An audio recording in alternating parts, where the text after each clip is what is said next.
Há pais que nunca puseram seus filhos sentados em suas pernas. Suas filhas, nunca. E essa carência vai ficando, e esse buraco vai ficando na formação. Os filhos gostam de se identificar muito com o pai. Principalmente os meninos. As meninas adoram seus pais. E os meninos gostam de imitar seus pais. Se esse pai é um pai ausente, grosseiro, ríspido, vai matando essa vinculação natural. As filhas vão tendo medo do pai. E os filhos vão desprezando a figura do pai. Porque ele representa crueldade, violência, cobrança o tempo todo.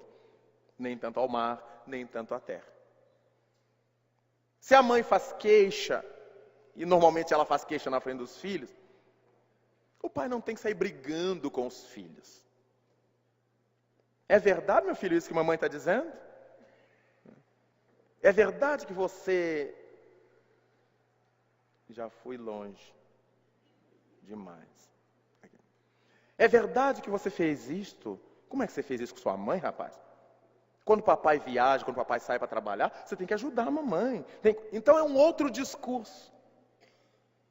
De carinho, que no final termina com um abraço, com um beijo, com brincadeira. Vamos dar uma saída então, vamos tomar um picolé, vamos criar um clima de confiabilidade. Porque todas as vezes que a mãe se tranca no quarto com o pai, o filho vai fazer queixa de mim. Está fazendo fofoca de mim. Está falando de mim. Ele vai crescendo com aquela imagem de que a mãe, quando encontra com o pai, é para falar contra ele. Então nós vamos desmanchando essas bombas. São as coisas que a gente não costuma dar valor e que são fundamentais na estrutura basal da criança. Os fatores secundários, então, são aqueles outros que saem do lar. Os fatores primários, eles ocorrem dentro do lar. Esqueçamos, são fatores predisponentes à violência, ao crime. Os fatores primários estão amarrados na relação pai-filho, mãe-filho. Relações patológicas, relações de dependência, relações de paparicagem excessiva. E as relações secundárias são extramuros domésticos. Então nós vamos encontrar as más companhias. Há más companhias de verdade. Mas se os nossos filhos estão com elas, é porque eles também são más companhias para elas. Mas que elas existem, existem. Um grupo de colegas que leve meu filho para o antro, para a drogadição, é um grupo de más companhia. Mas meu filho aceitou, ele também se assemelha às más companhias. Um grupo de pessoas que leve meu filho para o alcoolismo, um grupo de meninos que bebem, são más companhias. Mas meu filho aceitou. Ele não foi arrastado. Então ele não é uma boa companhia também para os outros. Porque ele podia ser a voz dissonante, a voz de oposição. Ou se não fosse a voz de oposição, a voz da autonomia. Não, eu não quero beber. Não, eu não quero usar drogas. Ah, mas você não é homem? Eu sou, mas não quero usar drogas. Exatamente porque eu sou homem. Exatamente porque eu sou mulher. Não quero usar. Não vou beber. Então, obviamente, esses fatores secundários incluem essa pressão do grupo, que a psicologia chama de leis internas dos grupos. Cada grupo social tem suas leis internas. E as leis internas de grupos de jovens, de meninos, são leis muito duras. Porque na fase em que estão elaborando a própria personalidade, a maneira de ser, eles são muito sensíveis ao que se acha deles, ao que vão dizer deles. Como adulto a gente ainda carrega isto. Na faixa infanto-juvenil isso é muito mais sério. Porque o adolescente, ele quer ser como os outros são. Ele quer imitar quem se tornou seu ídolo, quem se tornou seu polo de observação. E aí, ele faz tudo o que o grupo determina. Com isso, nós vamos encontrando Grupos em que a lei interna é que todos têm que ter uma determinada tatuagem, por exemplo. E eles chamam com uma forma muito própria. Essa tem que ser tribal. Aí a tatuagem é tribal, é um símbolo que é tribal. Porque é uma tribo, entre aspas. É um grupo que comunga dos mesmos preceitos. Outros têm que raspar a cabeça. Todos raspam a cabeça. Então nós temos na Alemanha os skinhead, na Inglaterra os skinhead. A outro tem que ter uma cicatriz. Encontrei na África grupos que tinham uma cicatriz na testa. Outros tinham uma cicatriz no braço. Cicatriz. Como é muito comum na África, por causa das raças, das misturas, a formação de queloides. Quando cicatrizam, então as pessoas com aquelas queloides na testa, formando a figura que eles querem, ou nos braços, leis internas do grupo. Todos têm que fumar maconha. Todos têm que cheirar cocaína, é lei interna do grupo. Até chegar ao ponto, todos têm que matar uma pessoa. Tem que ter um crime nas costas. E o grupo, né? O medo de ser desamado pelo grupo. O medo de não ser gostado pelo grupo. Então essas coisas todas vão acontecendo. Para formar parte do grupo tem que beber. Então o menino não aprendeu a beber, não gosta de beber, mas ele é frágil na sua formação. Em casa não foi trabalhada a sua autonomia. Meu filho, você vai fazer se você quiser. Quando um não quer, dois não brigam. Quando um não quer, o outro não é obrigado, etc, etc, etc. Mas quando isso não é feito, os meninos chegam num período em que não tem autonomia. Eles vivem de forma heterônoma. O que os outros gostam, eles fazem. E vemos meninos bonitos, meninas bonitas, colocando cada piercing, porque é o grupo deles. O grupo do colégio, o grupo da rua, o grupo tem leis internas. Então põe no supercílio, põe no nariz, põe na língua, põe no lábio, põe na bochecha, põe nas orelhas, põe em tudo quanto é canto. Literalmente em tudo quanto é canto. E a gente pergunta, mas já perguntei a vários. Por que você pôs? Ah, Raul, porque é 10. É 10 o quê? É desequilíbrio. Porque como é que a gente pode gostar de se furar? Por que uma moça põe um penduricalho desse no clitóris? Pode ser uma pessoa saudável mentalmente? Só de tocar dói. Como é que um rapaz põe um piercing no pênis? Pode ser normal, ajustado, emocionalmente, sexualmente, para sentir dor? A psicanálise e a psiquiatria chamam a isso masoquismo. E aí, como é que fica essa questão? Agora eu só vivo em função do que os outros acham de mim, do que os outros acham que eu seja. Eu quero que os outros gostem de mim. Não é importante que eu goste de mim. Eu não aprendi a me conhecer, eu não aprendi a me valorizar. Eu estava sempre em cima do que mamãe achava que eu era. É o menino mais lindo da rua, é a moça mais inteligente do colégio. Ah, meu filho dança balé como ninguém, minha filha é pianista como ninguém. Então nós vamos vivendo da imagem que os outros projetam para nós, de nós mesmos. Nunca paramos para pensar o que eu sou, como é que eu sou, o que eu gosto, por que eu gosto, por que eu não gosto, por que eu não sou. É isso que a família precisará, levar a criança a trabalhar em si, levar o jovem a trabalhar em si. Eu me saber, eu me conhecer. E por mais que eu tenha amigos e que eu goste dele, não, mas eu não bebo. Não, mas eu não como isso. Não, mas eu não vou. Não, mas eu não gosto. Não, mas eu não visto assim. E a gente faz como a gente gosta. Mas, lamentavelmente, Nós temos falhado bastante nesse processo educacional. A desocupação. É tão lamentável quando a gente encontra entre a classe média esse hábito de não deixar os filhos trabalhar. O que vão dizer de nós? O filho não trabalhar é status para os pais. É sinal de que os pais são muito ricos. E às vezes os pais ralam para dar aos filhos horas desocupadas. E o que eles vão fazer nessas horas desocupadas? Eles preenchem. Só Deus sabe com o quê? Na era da internet, eles ficam navegando na internet e às vezes encontram cada arrecife. Às vezes seus barcos se arrebentam contra icebergs tenebrosos.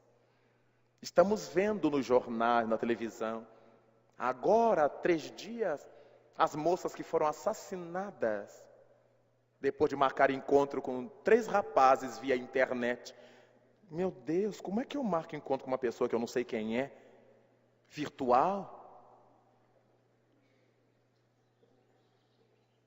Como é que eu marco? E vou. Eu estou muito carente. Eu estou muito desajustado. As pessoas se escondem na internet. A gente nunca sabe quem é ou quem são. Não podemos nos basear em alguns casos. Eu me casei pela internet. Eu encontrei meu marido na internet, encontrei minha mulher na internet. Mas a gente encontra muito bicho brabo na internet. Nos lembramos do maníaco do parque em São Paulo, que as moças... Não, eu vou transformar você em modelo, não porque você vai ser... Olha a fragilidade do caráter, a falta de lucidez daquelas moças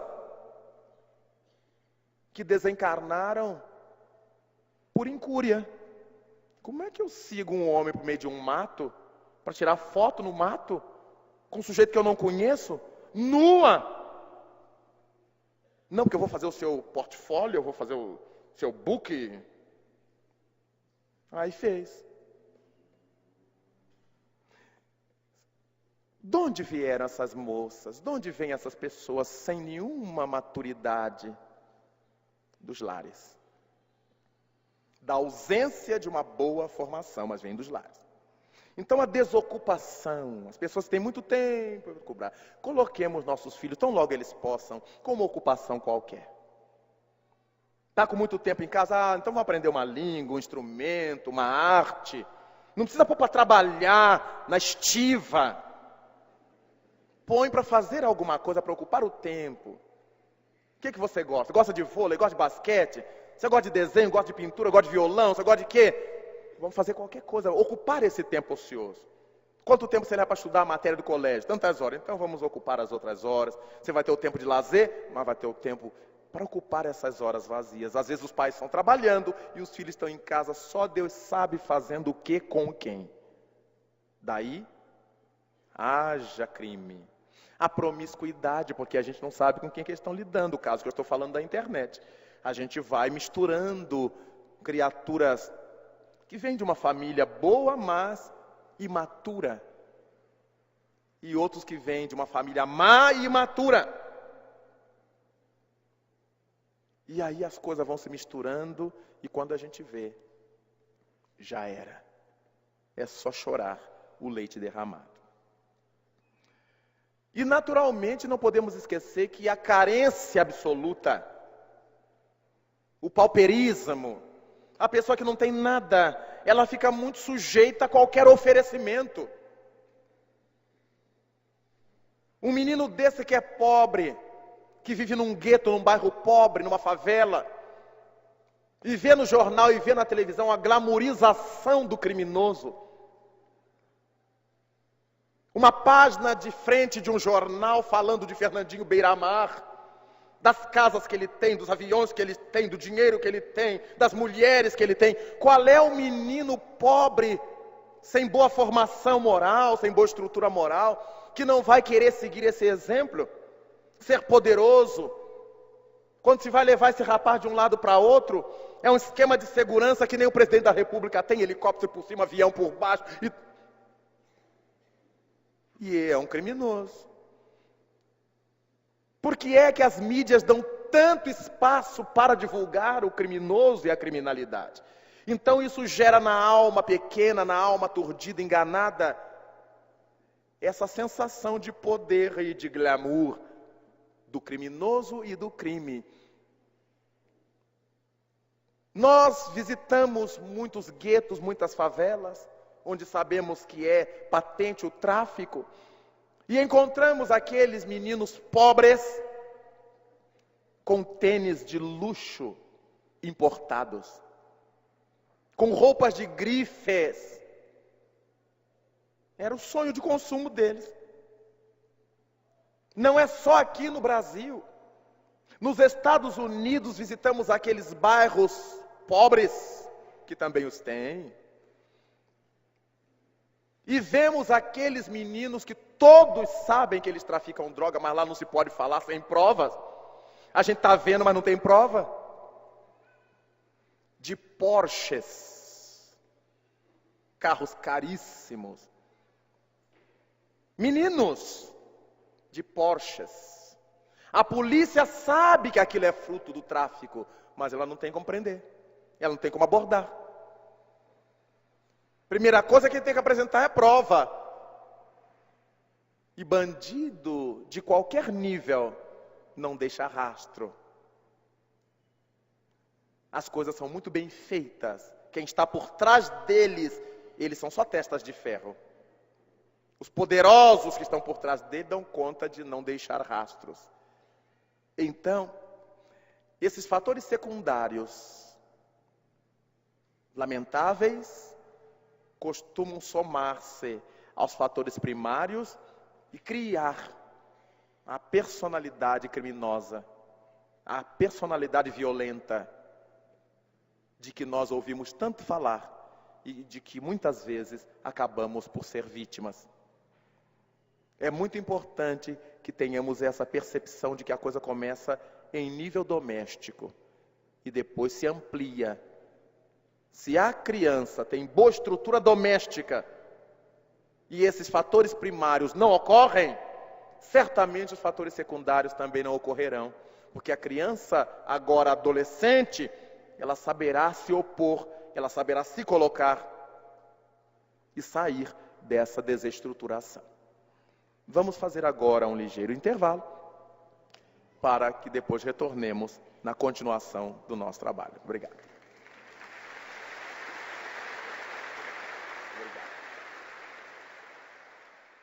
Meus amigos, na sequência das nossas reflexões, nós tínhamos parado na questão dos fatores secundários que, de certa maneira, fomentam o processo de violência, o processo de criminalidade. Nós vimos que nos fatores primários nós temos as relações mãe-filho, pai-filho, que podem ser patológicas até ao ponto de criar essa fomentação.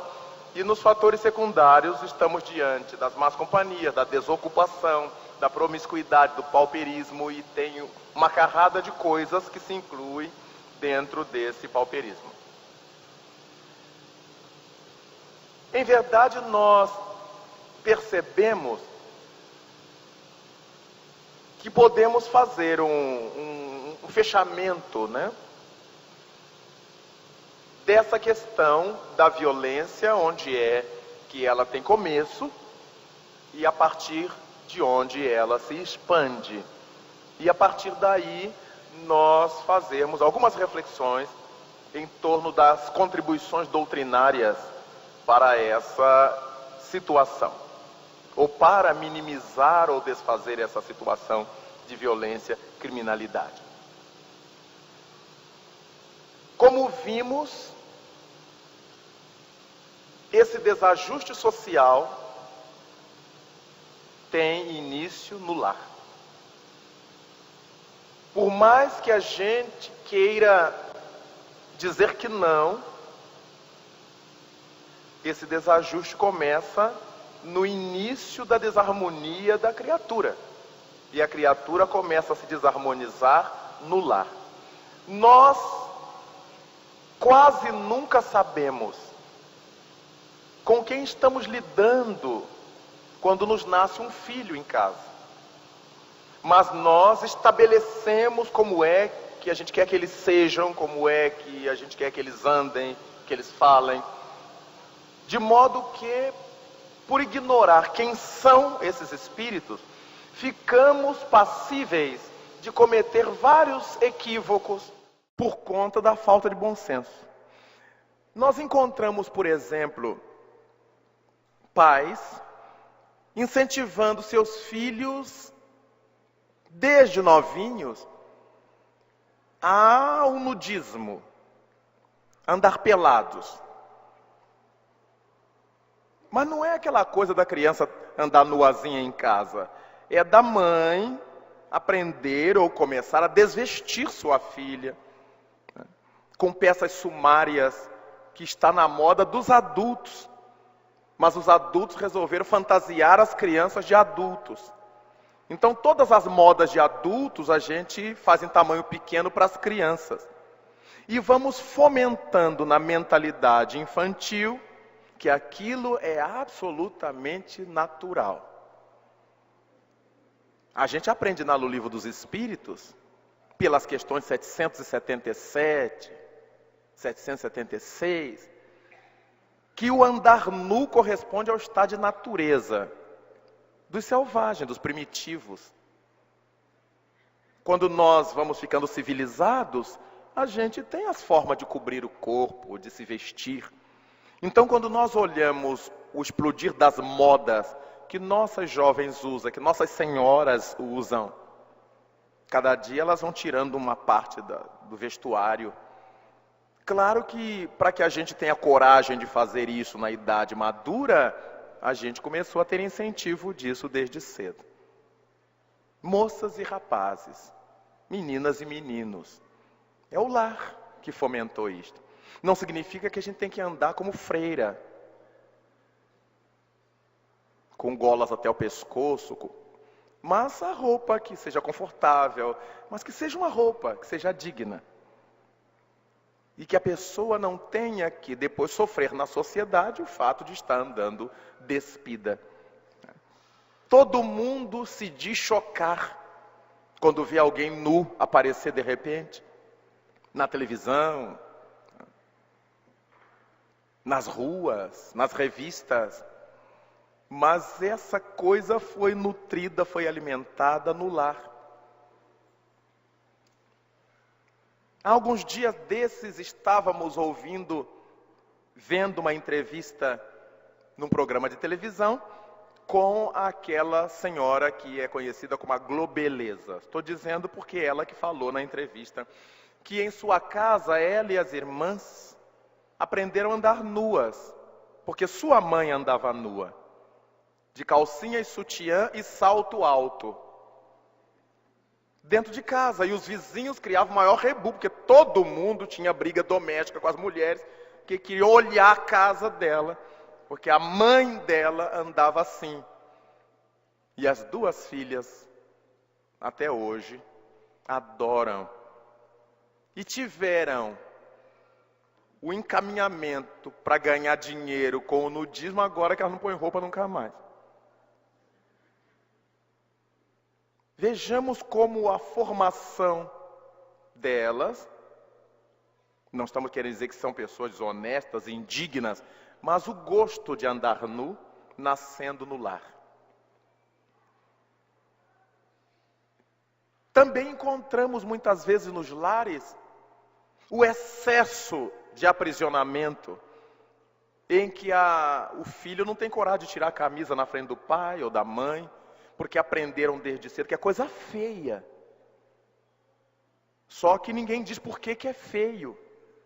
E cria-se a neura, e a gente para trocar uma camisa se esconde, e se não tiver um lugar de se esconder, não troca. Chegamos ao outro extremo. Vejamos que é no lar que essas tormentas se forjam. E a criminalidade também começa aí. Eu me recordo que levei muito tempo para conseguir dormir, por exemplo, sem camisa, de peito nu. Há muitos anos. E comecei a porque me incomodava muito. Se eu ficasse sem camisa, eu não conseguia dormir. E eu comecei a procurar na minha mente onde é que estava a raiz daquilo. Eu digo, não é normal. Eu me senti uma pessoa mais pecadora do mundo, dormindo sem camisa. Eu digo, mas espera aí, gente. Eu já não sou nenhuma criança, nenhum adolescente. O que está se passando comigo? E fui descobrir que desde que eu me entendo por gente, eu sou filho de pais velhos, de família velha, velha de idade e velha de tradição, normalmente. E aprendi que se a gente dormisse sem camisa, o anjo da guarda fugia. Era uma forma que os adultos encontravam de me fazer pôr a camisa para dormir, por causa da minha bronquite.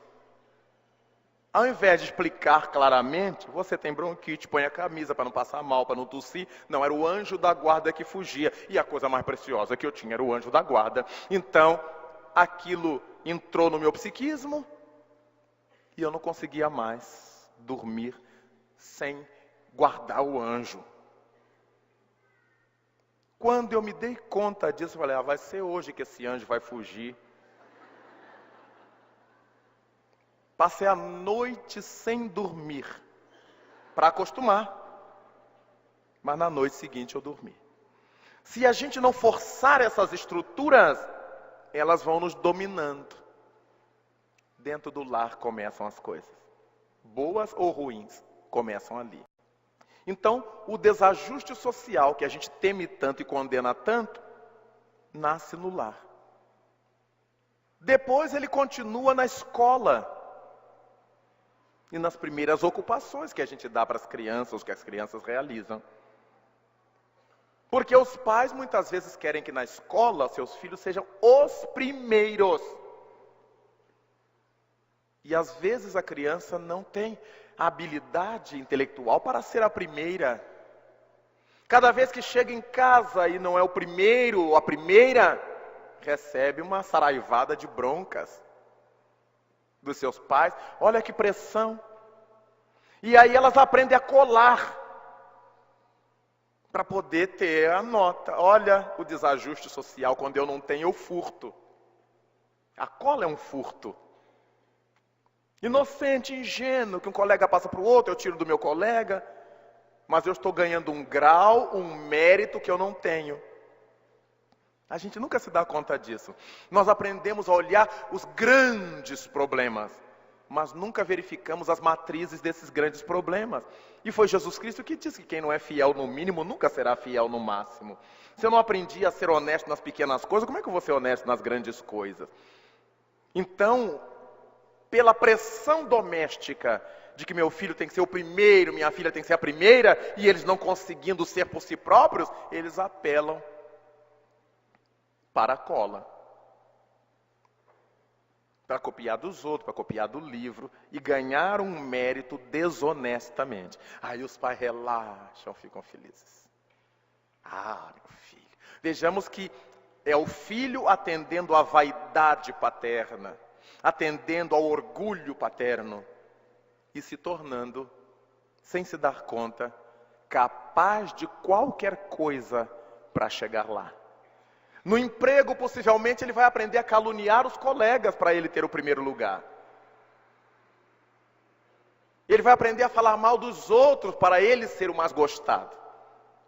Ele vai aprender a levantar os erros dos outros para que ele seja o tal. Para que ela seja a tal. Onde isso começou? Na estrutura do lar, que se enraiza para a escola. Que se engalha para a escola, em que é cobrado do aluno resultados. O que está acontecendo dentro dele não importa, uma coisa meio skinneriana. Eu quero ver o output, a saída, o resultado. Como é que essa coisa foi elaborada, como é que essa coisa foi processada, não me interessa tanto. E nós vamos criando uma estrutura de mentiras. E as pessoas aprendem a comprar diplomas, a comprar teses. Tem gente que escreve tese para vender, dissertações para vender. E há quem compre. E ostenta o diploma, o anel no dedo e ganha os salários correspondentes, mas não tem capacidade. É um tipo de furto. Eu estou furtando o lugar de alguém que tem capacidade. Há algum tempo, chegou meu conhecimento, por causa das questões profissionais da universidade, uma situação inusitada acontecida no Nordeste do Brasil. Um aluno de engenharia do curso de doutorado estava com a sua tese pronta para ser defendida. O seu orientador estava abismado com a beleza da tese. E a tese pronta, os textos foram mandados para os membros da banca e tinha sido convidado um membro que trabalhava com aquele tema do México,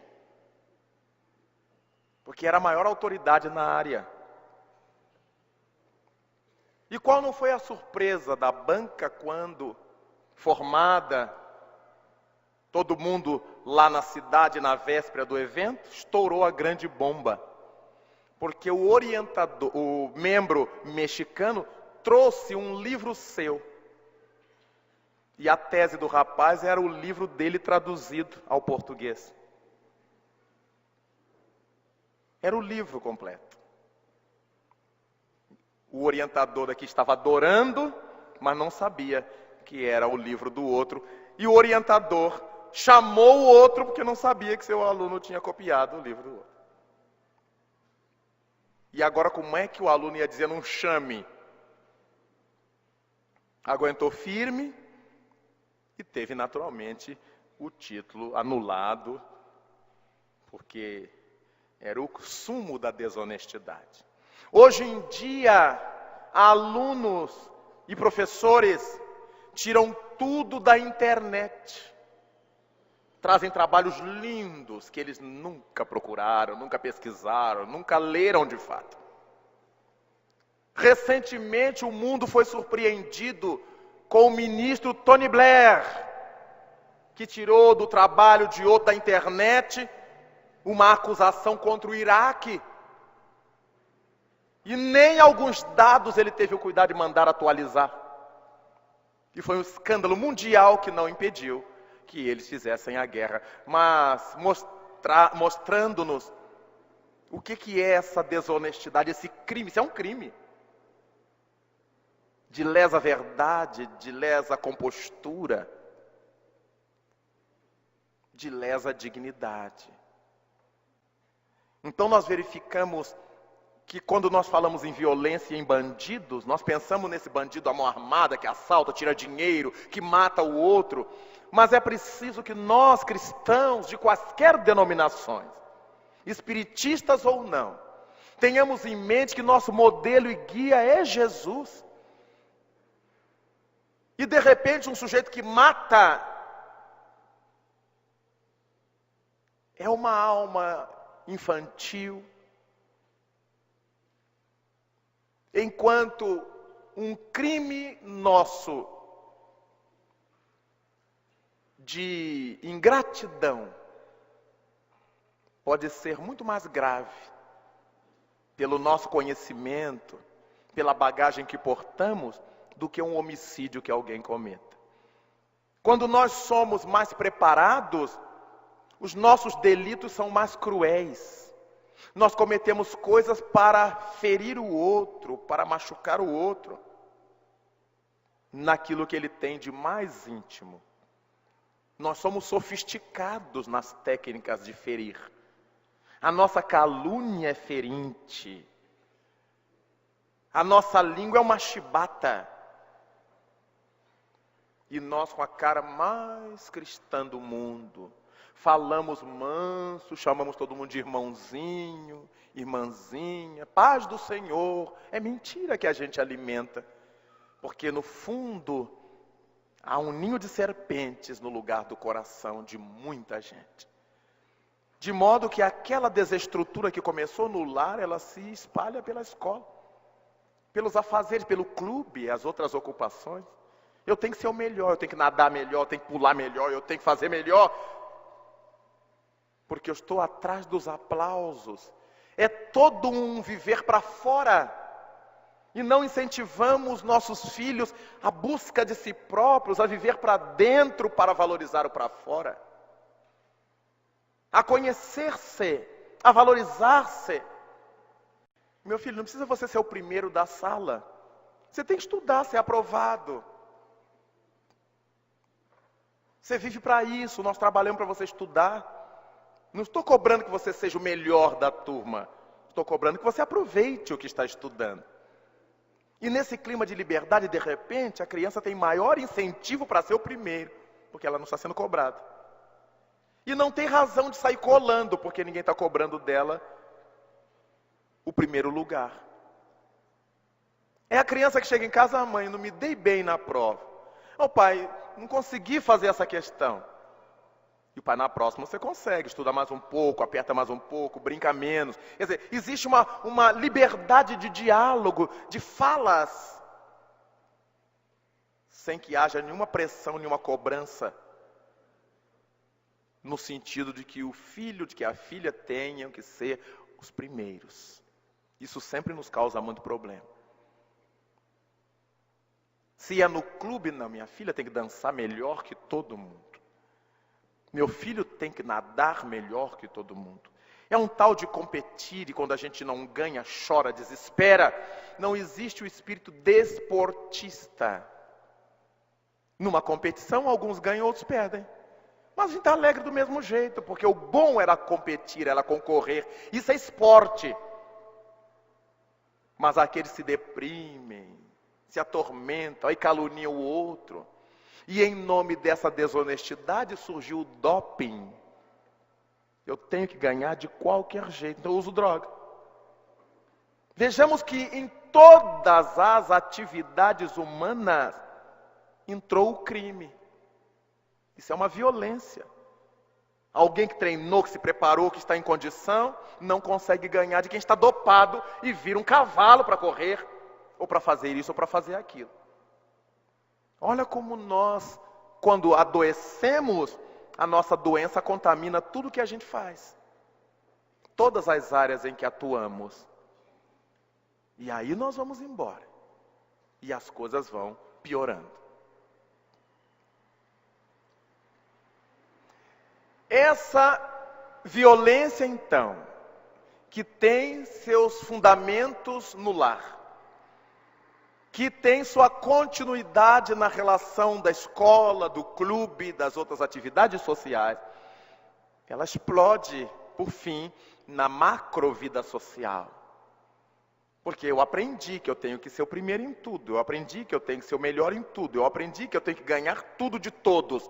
Agora eu piso em qualquer um que se coloque na minha frente. Eu fraudo documentos. Eu fraudo papéis. Eu compro pessoas que se deixam vender ou que se deixam comprar. Para eu obter o que eu quero. Já ficou tão normal para mim que eu tenho que ser o primeiro, o melhor, ainda que eu não tenha méritos para isso, que eu não trepido em pagar para falsear papéis, documentos. E tem sempre aqueles que vendem esses papéis e esses documentos. No contexto da corrupção, de qualquer nível, existirá sempre o corruptor e o corrupto. O corrompido. É importante saber que não há um lado só da questão. É a fome com a vontade de comer. Sempre. Então essas estruturas têm que começar a ser trabalhadas no lar. Quem teve isso bem trabalhado em casa, não consegue dever R$1. Chega no fim do mês, ganha o salário e paga tudo que deve, fica duro de novo. Mas respira aliviado. Graças a Deus paguei minhas contas. Mas há aqueles que compram e depois não querem saber, esqueceram que compraram. Não, eu pago quando puder. Não adianta pôr na justiça, porque o negócio demora não sei quantos anos. As pessoas se garantem nisso. Olha a estrutura social como vai sendo influenciada por essa estrutura que começou lá no lar. Isso demora. Quando a lei resolver que eu tenho que pagar, eu já estou milionário, já estou rico. E enquanto é isso, alguém está passando a falta daquilo que eu tinha que ter pago. E é daí, meus irmãos, que nós vamos encontrando a onda de sofrimentos que se abate sobre a terra. E por que a doutrina espírita nos ensina que nenhum de nós é isento? O sofrimento, quando nos alcança, nós não somos inocentes jamais. Eu posso não ter errado aqui neste momento onde estão me acusando, mas eu estou na pauta dos equívocos. Eu estou resgatando nisto aquilo que lá ninguém viu eu errar, ninguém viu eu fazer, ninguém me cobrou, ninguém pôde me punir. Hoje na terra, principalmente na nossa terra brasileira, não se prende criminoso nenhum se ele for rico, se ele for poderoso. Vivemos na linguagem de Allan Kardec, a aristocracia do dinheiro que volta forte, poderosa para a vida da sociedade. O dinheiro é capaz de comprar qualquer coisa, então as pessoas enlouquecem por causa do dinheiro. Com dinheiro a gente compra até consciências. E com isso, quanto mais o indivíduo quer, mais ele quer. Ele ganha 10, ele quer 100, ele quer 1000, quer 1 milhão. Porque ele pode dominar estruturas. Então nós vemos os problemas dos cárceres, das prisões. No Rio de Janeiro, presídio de segurança máxima, onde entra uma estação telefônica para bandidagem. Como é que entrou? Não é invisível. Não vai pelo cano d'água. Alguém que ganha para proteger a sociedade e passa a proteger o criminoso. A cadeia passou a ser de segurança máxima para o criminoso. Porque lá de dentro ele arrebenta com a sociedade. Tem celular, molecular, tem tudo lá. Central telefônica para falar com o mundo todo de dentro do presídio de segurança máxima. E ninguém viu.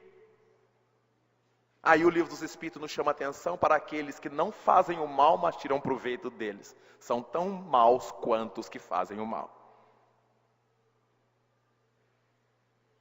Nós estamos vendo nestes dias nossos o indivíduo ser parado na estrada, suponhamos por alta velocidade. E quantas vezes aquele policial rodoviário, que também sofreu essa desestrutura na sua formação, ele se torna um criminoso, porque ele libera à custa de propina. Se ele ganhar tanto, ele libera. Então tem aquele que bota o dinheiro dentro da carteira, e o outro que tira o dinheiro da carteira e libera. Olha a fome com a vontade de comer. Por que é que nós ficamos todos imbricados com as mesmas dívidas? Na hora que o policial nos parasse, você está em delito, você ultrapassou a velocidade, você cometeu, você passou na faixa contínua. Então lavre a multa, seu guarda.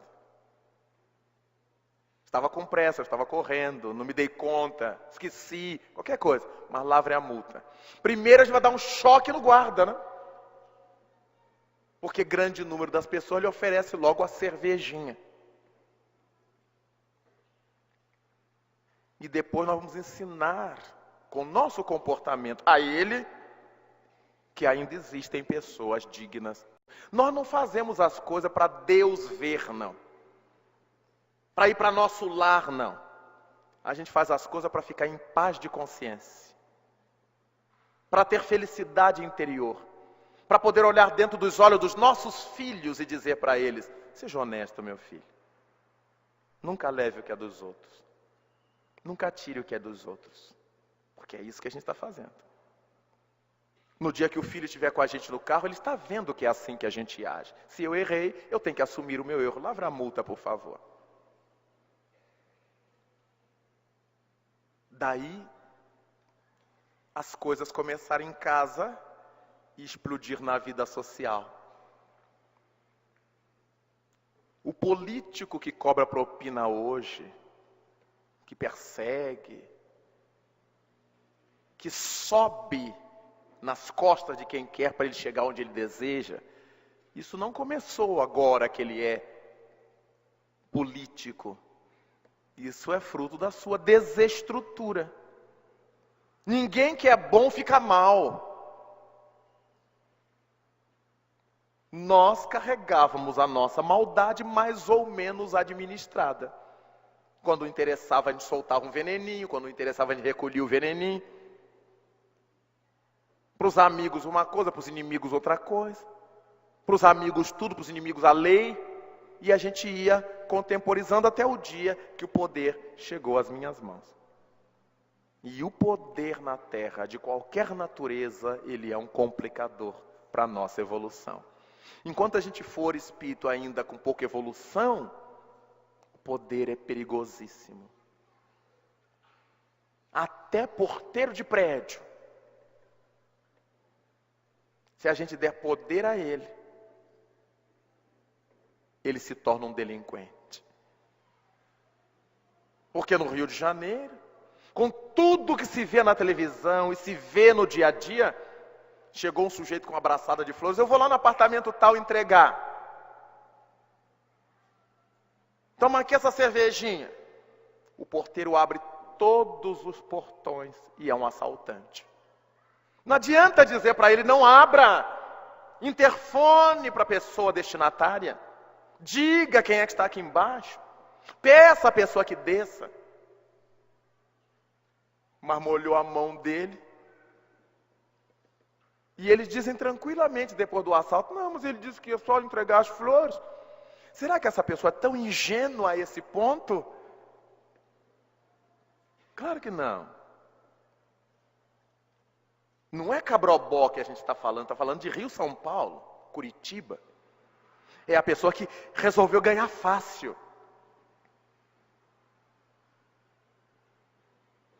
Um soldado que ganha 400, 500 reais por mês para manter a família e submeter a vida ao perigo, o bandido diz para ele: eu lhe dou 5.000 reais. Me consiga 2 celulares. Ele consegue 4. E se sente tranquilo.